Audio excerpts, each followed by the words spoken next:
नमस्कार, मैं हूं दीपक और आप देख रहे हैं डीएस के टॉक्स। बॉलीवुड माफिया, बॉलीवुड के बड़े बड़े बाप लोग जो बॉलीवुड को अपने बाप का माल समझते हैं, जो खुद को बहुत बड़ी हस्ती समझते हैं, लेकिन वक्त को देखिए कि वक्त ने कैसा एक चक्र चला है कि ये बॉलीवुड के सो कॉल्ड बाप लोग अब विक्टिम कार्ड खेल रहे हैं। ऊंट जो है वो पहाड़ के नीचे आ चुका है। लोगों का करियर चौपट करने वाले, बॉलीवुड में जिसकी लाठी उसका भैंस वाला अंदाज चलाने वाले लोग सडनली अब बहुत मासूम बन रहे हैं, बहुत डिप्रेशन में जाने का नाटक कर रहे हैं, रोना धोना मचा रहे हैं, तमाम तरह का हथकंडा अपना रहे हैं कि दुनिया उन्हें बहुत ज्यादा मासूम, सही मतलब दुनिया इतनी सिंपैथी दे उनको कि ये जो फोकस चल रहा है नेपोटिज्म और भेदभाव के ऊपर, दुनिया का फोकस इससे शिफ्ट हो जाए। Beat Salman Khan, beat Karan Johar, beat ये भूषण कुमार उनकी पत्नी, बीट आलिया की मम्मी, और बॉलीवुड के बहुत सारे लोग, इवन टीवी माफिया विकास गुप्ता भी खुद को बायसेक्सुअल बोलकर पता नहीं कैसे कैसे डिप्रेशन की बातें कर रहा है। दुनिया को पता है भाई, बिग बॉस में आया था तू और तेरी अतरंगी हरकतें दुनिया को पता है। इससे पहले कि लोगों का फोकस बॉलीवुड के माफिया के बजाय टीवी माफिया पर शिफ्ट हो, इससे पहले गुप्ता जैसे लोग खुद को डिप्रेशन में जाया हुआ या बहुत ही सताया हुआ, या ऐसा इंसान जिसे बहुत ज्यादा ब्लैकमेल किया गया हो, बहुत सताया गया हो, खुद को मासूम दिखाने की भर भर की कोशिश की जा रही है हर जगह। अगर बगैर लाग लपेट के कहूं तो ये कुछ और नहीं है, ये है निंजा टेक्निक डैमेज कंट्रोल करने की। वो करण जौहर जो अपने कॉफी विद करण में मजाक उड़ाया करता लोगों का, बिग बॉस में जब आया था तो मोनालिसा की कपड़ों का, भोजपुरी एक्ट्रेस मोनालिसा, उसके कपड़े, उसके रिलेशन, शादी वगैरह हर चीज का मजाक बनाया था। वो करण जौहर जो डंके की चोट पर बोलता मैं अपने फुफ्फे को लॉन्च करूं, अपनी चच्ची को लॉन्च करूं, दुनिया भर को what the I can do, और नाउ सडनली वो करण जौहर विक्टिम कार्ड खेल रहा है, सिंपैथी कार्ड खेल रहा है। और जिस तरह से सोशल मीडिया पे करण जौहर को आईना दिखाया जा रहा है, करण जौहर उसको डिजिटल लिंचिंग बोल रहा है। I mean you can't even digest कि यार ये लिंचिंग कैसे बोल सकता है। मतलब आप कुछ भी कर लो, अगर आपके लिए किसी ने कुछ बोल दिया तो वो सडनली डिजिटल या सोशल मीडिया लिंचिंग हो जाती है। वहीं दूसरी तरफ अगर हम देखें तो दिव्या कुमार यानी भूषण कुमार की पत्नी, यानी टी सीरीज के मालिक भूषण कुमार की पत्नी दिव्या कुमार, जो अपने जमाने की अव्वल नंबर की नाकारा थर्ड क्लास फ्लॉप एक्ट्रेस रही है, सडनली भूषण कुमार से वो शादी कर लेती हैं और टी सीरीज की मालकिन बन जाती हैं, बिग बॉस में भी आती हैं। और आपको तो पता ही सलमान खान कितने मेहरबान, दिव्या कुमार को आई थिंक 2 बार बुलाया गया था गाने के प्रमोशन के लिए। अब वो दिव्या कुमार अपने कुक को साथ में लाकर ओवर एक्टिंग के 5-10 जितने काटना हो काट सकते हो आप, ऐसी थर्ड क्लास ओवर एक्टिंग करवाई उस शेरू से। वो शेरू कहने को कुक है, ठीक है। कुक का काम क्या होता है? रसोई में खड़े होकर खाना बनाना, ना कि ऑफिस में बैठकर देखना कि कितने लोग ऑडिशन के ला रहे हैं, क्या रिकॉर्डिंग हो रही है। जिस तरीके से वो शेरू वहां पर दिव्या कुमार को जस्टिफाई कर रहा था, ये देखकर वेलकम पिक्चर का सीन याद आया होगा कि मैं बहुत सीधा था, मेरी टांग टूट गई है, मैं वहां गया था। वो आपको याद है ना, इस टाइप का कॉमेडी सीन है। वो मजनू भाई और शेट्टी भाई के 2 चमचे रहते हैं हाँ में हाँ मिलाने के लिए। वैसे ही दिव्या खोसला ने वहां पर शेरू को खड़ा कर दिया। वुमन कार्ड खेला जा रहा है, इधर सिंपैथी कार्ड खेला जा रहा है। अपने जो पतिदेव हैं उन्होंने जो मीटू या जो हरास किया है लड़कियों को काम देने के नाम पर, उसे जस्टिफाई किया जा रहा है। सोनू निगम को धमकी दी जा रही है कि मैं तेरे पे मीटू भी लगा दूंगी। मतलब त्रिया चरित्र एट इट्स बेस्ट। देखिए, किसी बॉलीवुड वाले ने ये सोचा नहीं था कि सडनली उनके खिलाफ इतना जबरदस्त प्रोटेस्ट होगा, मोर्चा खोला जाएगा। बॉलीवुड वालों को वैसे तो आदत है पिछले कई सालों से, जब से कंगना रनावत, और बीच बीच में 1-2 बार मैंने भी वीडियोस डाले थे नेपोटिज्म के अगेंस्ट। अच्छा, एक वीडियो से याद आया, करण जौहर का मैंने जो पिछला वीडियो ज़ॉम्बी वाला डाला था, उसमें मैंने कहा था इंडियाज गॉट टैलेंट वो जज करता लेकिन काम नहीं देता।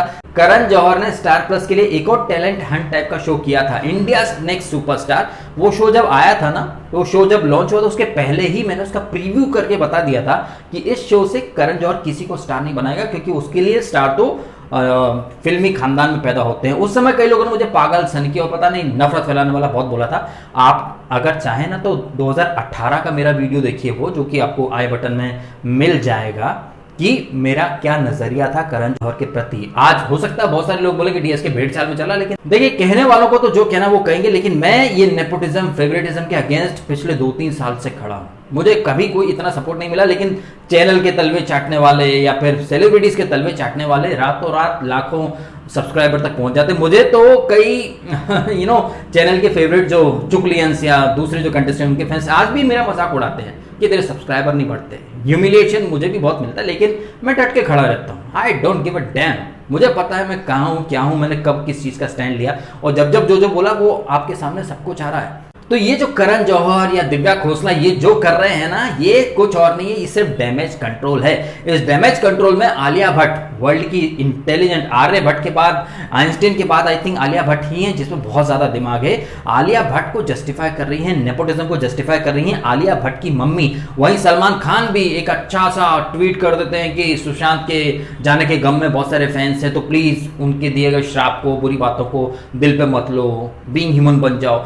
तो ये सब डैमेज कंट्रोल है। सोनी राजदान के ऊपर आ जाता हूं, आलिया भट्ट की मम्मी के ऊपर। वो जस्टिफाई कर रही हैं कि आज जो नेपोटिज्म को गलत बोल रहे हैं, कल को उनकी भी बच्चे होंगी, उनकी भी औलादे होंगी, वो माँ बाप भी बहुत कुछ करेंगे, बिल्कुल करेंगे। हर माँ बाप का फर्ज होता है कि बच्चा आगे बढ़े और नाम कमाए, ना कि हर माँ बाप की ये इच्छा होती है कि बस हमारा तो काम धंधा जमा, हमारा लौंडा लौंडी वही करेंगे, है?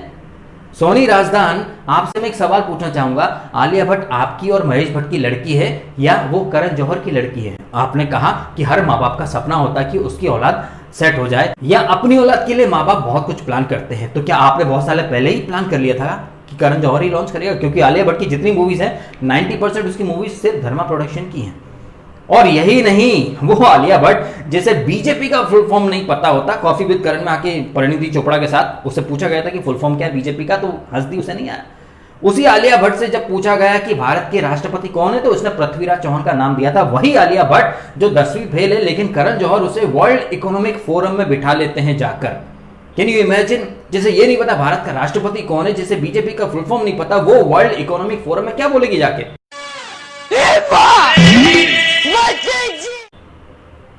ऐसे लोगों को आप प्रमोशन देते हो, सेलिब्रिटी बनाते हो।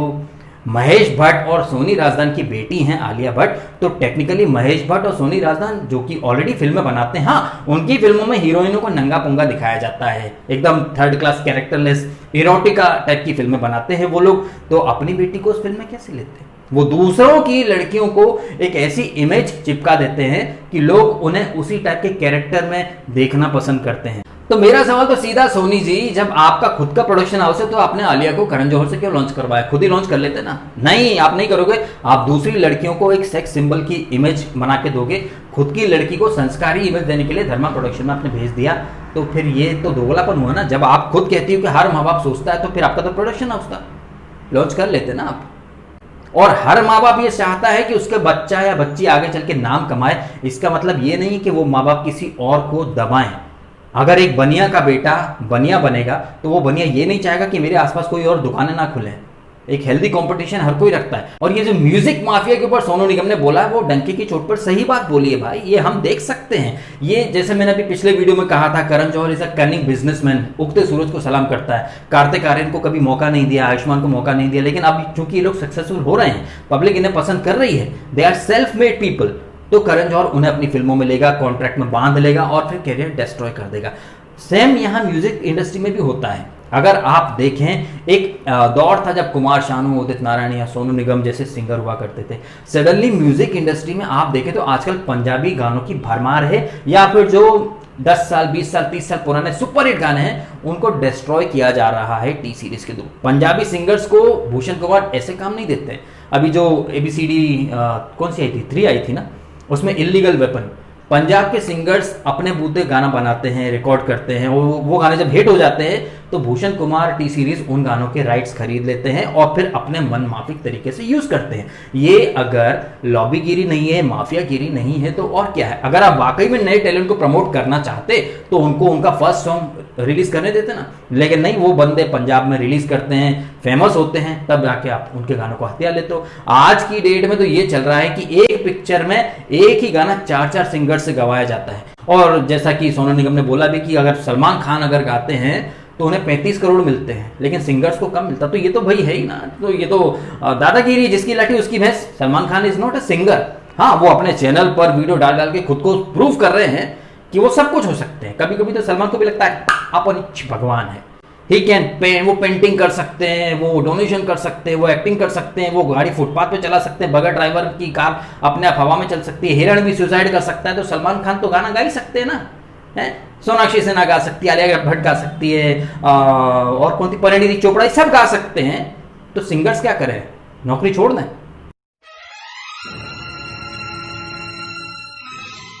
तो ये जो हो रहा है ना, ये म्यूजिक इंडस्ट्री में और बॉलीवुड के अंदर ये अव्वल नंबर का दोगलापन और जिसकी लाठी उसका भैंस वाला अंदाज चल रहा है। अब चूंकि दुनिया को इनका सच दिखाई दे गया है तो ये सिंपैथी कार्ड खेलेंगे, डैमेज कंट्रोल तो करेंगे ही। दिव्या कुमार दुनिया भर की बातें कर रही है, एक वर्ड नहीं निकला कि हाँ म्यूजिक इंडस्ट्री बॉलीवुड के अंदर दोगला व्यवहार होता है। अपने पति के कर्म कांडों को छुपा रही हो त्रिया चरित्र खेलकर। करण जौहर कहते हैं कि मामी जो मुंबई फिल्म फेस्टिवल है उसका जो वो बोर्ड मेंबर हैं तो वो उससे रिजाइन कर रहे हैं, मेरे साथ इंडस्ट्री खड़ी नहीं है। अबे तू इंडस्ट्री का माई बाप है, तेरे साथ खड़े होने की क्या जरूरत है? तू क्या चाहता है कि तुझे जो लोग आईना दिखा रहे हैं वो लोग बंद हो जाए?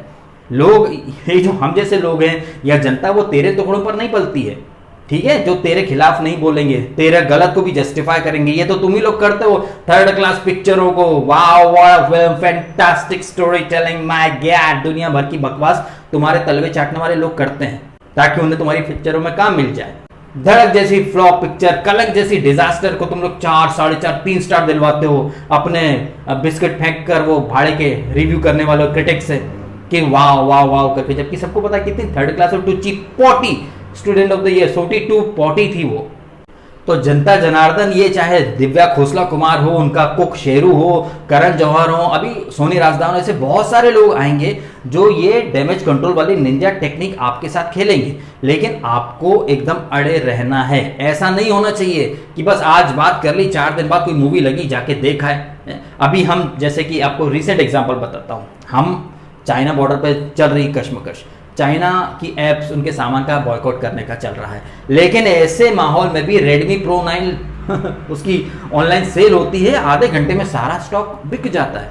तो एक तरफ तो हम चाइना के सामान के बहिष्कार की बात करते हैं, दूसरी तरफ वो Redmi Pro 9 आया और लोगों ने हाथों हाथ खरीद लिया। तो ऐसा नहीं होना चाहिए। अगर आप बॉयकॉट कर रहे हो that means complete boycott.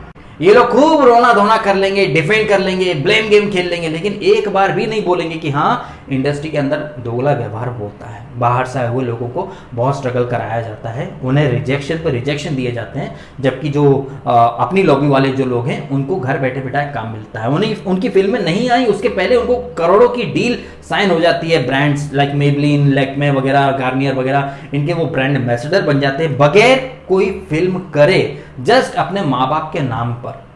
Industry, music industry में भी तो यही हो रहा है, नेपोटिज्म। आप देखो ना, वो गुलशन कुमार की लड़की तुलसी कुमार, मुझे उसके गाने पसंद नहीं, लेकिन वो बहुत आगे बढ़ रही है। तो भाई भतीजावाद तो हर जगह है, लेकिन इसका मतलब ये नहीं कि आप डिजर्विंग का और टैलेंटेड का हक मार दो और अपने ही लोगों को आगे बढ़ाओ। सोनू निगम को कोई पब्लिसिटी की जरूरत नहीं है आज की डेट में। सोनू निगम अपने आप में एक लेजेंड है, उसे पब्लिसिटी नहीं चाहिए। तुम्हारा शेरू कह रहा है कि गुलशन कुमार ने सोनू निगम को रामलीला से उठा के गाना गवाया, तो सोनू निगम में कुछ देखा होगा ना, तभी उठाया ना। और ऐसा नहीं कि सिर्फ सोनू निगम का फायदा हुआ, सोनू निगम की आवाज से गुलशन कुमार टी सीरीज का भी बहुत फायदा हुआ है। सोनू निगम हो, कुमार शानू हो, उदित नारायण, इनको अब पब्लिसिटी की कोई जरूरत नहीं। इन्होंने अपने करियर में बहुत कुछ अचीव कर लिया है। पब्लिसिटी तुमको चाहिए। दिव्या खोसला कुमार तभी एक मोटे आसामी को फंसा लिया और शादी कर ली, और अब वहां त्रिया चरित्र दिखा रही है शेरू को खड़ा करके। बोल शेरू, बक बक बक बक बक बक बक बक बक बक बक बक बक दिया उसने, रटा रटाया। तो ये है हमारी सीधी बात, नो बकवास। आपका क्या कहना है इस निंजा टेक्निक जो लोग खेल रहे हैं इसके ऊपर कमेंट करके बताइएगा। बातें सही लगी हो तो वीडियो को लाइक भी करना, शेयर भी करना और सब्सक्राइब भी करना डीएसके टॉक्स को, अगर आपने नहीं किया तो। आपने समय निकाला, वीडियो देखा, आपका बहुत बहुत धन्यवाद।